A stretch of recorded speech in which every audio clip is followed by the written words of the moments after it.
Hey, good afternoon again, everyone. Futures Brazil here, 2:18 p.m. And just figured I would make a quick video on futures. I just cut a video on the Forex sentiment updates, which I haven't posted yet. I'll do that after this. So as always, make sure you smash the like button, subscribe to the channel. Any questions, comments, leave them down below. So we did just have the Federal Reserve come out today, and they did cut rates a quarter point.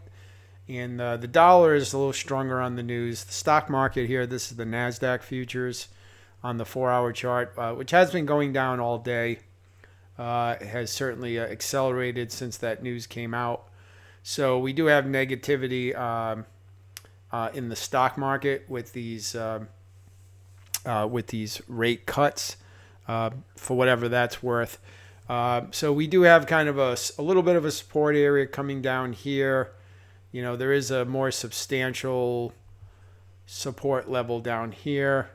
So we'll see if this, what happens with this. I'm certainly not willing to buy this up right now, but I don't want to sell right now into this. The Fed is going to have a press conference. I think it starts at 2:30. So we'll see if that has any impact on this. But I'm just going to sit back and, watch this and see what happens. Again, we are selling, but sometimes, this is sell to buy, or other, times this will be a really strong bearish move, and, whether it's a correction or a start of a new downtrend, who knows? But this market has been so very resilient. I just hesitate to sell it. So for me, in the long term, I'd have to see price break through both of these levels before I would even think about a sell. This is a 4-hour chart. Like, again, this is a minor level. This is a more substantial level. So I wouldn't be surprised if we break through here. But, you can see this strong demand area sitting down here. These little candles followed by this big impulsive candle. So anywhere in here is still a potential buying area, unless it flushes right through there. So, and that's not going to happen today. So I'll just keep an eye on it. Potentially, a buying signal if we get it, but even that would be kind of questionable today. So gold has been going down all day. It is again sitting at this level, which I've noted since yesterday. It is kind of, tapping into this zone. You can see it tried to break through. It's popped back into the range. So gold is definitely kind of subject to what the stock market, to these Fed decisions too.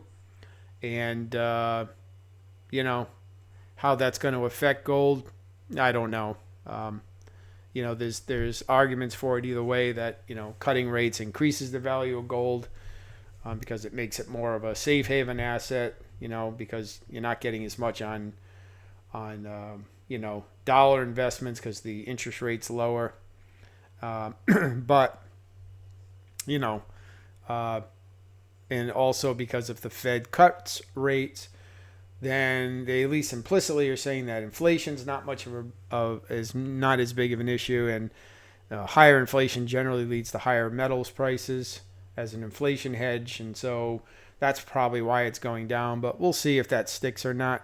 Again, maybe there'll be a buying opportunity at these levels, or maybe not. Again, there is another much bigger, more important zone down here. So if we do end up closing below here, then there is probably be a run down to these lows in here.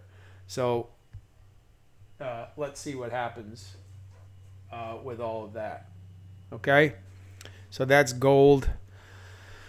Natural gas, I am holding a long here. It's really been it's been a struggle today, I got to tell you. I took a trade on this earlier, was stopped out. I think I took another one, closed it for a small profit because it looked like it wasn't going to pull through.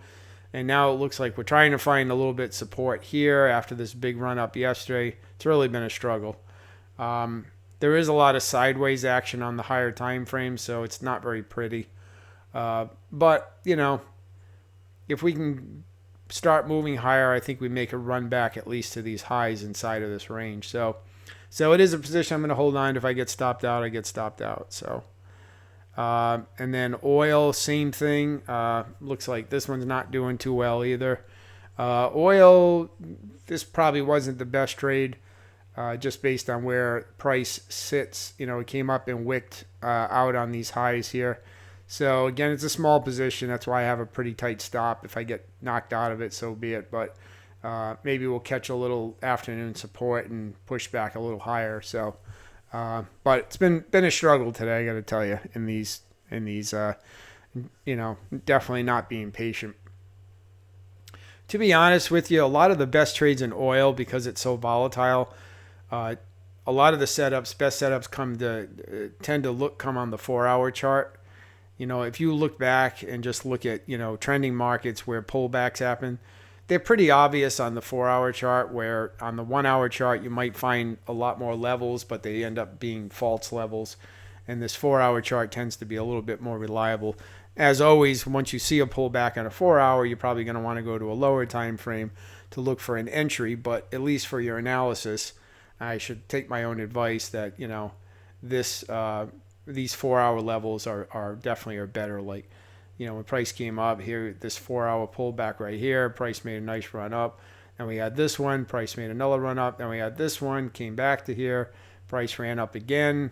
But now we're, seem to be pulling back again. And this time we failed to make a new high. So this might be actually pretty bearish, because you can see, well, I guess we could say we came back to the high, but it did not make a new high. So we could be looking at a double top, a head and shoulders pattern potentially, right? Left shoulder, head, right shoulder, and we move lower. So that's potentially what we're going to be looking at with oil. So I may just close this. So it's near my stop loss now anyway. So but the biggest thing is the Fed rate decision. We'll see if that turns into any buying. Price is bouncing a little bit right now, but that's certainly not enough for me to go long. I probably will just let this ride out and see what happens.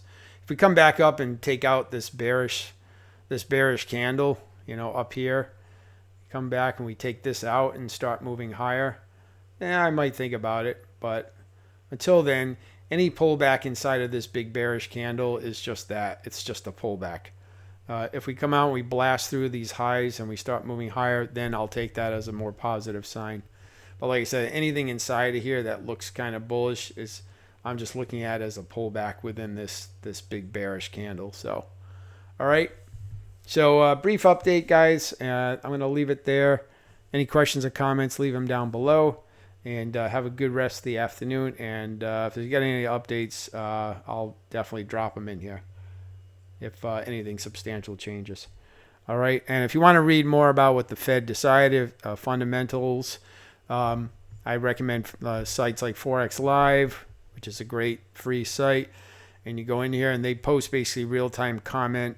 Here's the Fed stuff that just happened, comparison of the December 24 and the November statements. FOMC, the dot plot, which is basically the forecast for the Fed members about how they expect interest rates to go over the next few years. Here's the full statement that they just put out. And then, here's when they first cut it, cuts rate by 25 points. So, you can have all that to kind of, digest a little bit if you want to just stay at least informed about the fundamentals, even if you don't trade with them, exclusively. So it's still good to know what the market's thinking, because this is ultimately what drives prices. So, all right. So anyways, guys, I'll leave it there. Have a good rest of the afternoon. Catch up soon. Thanks.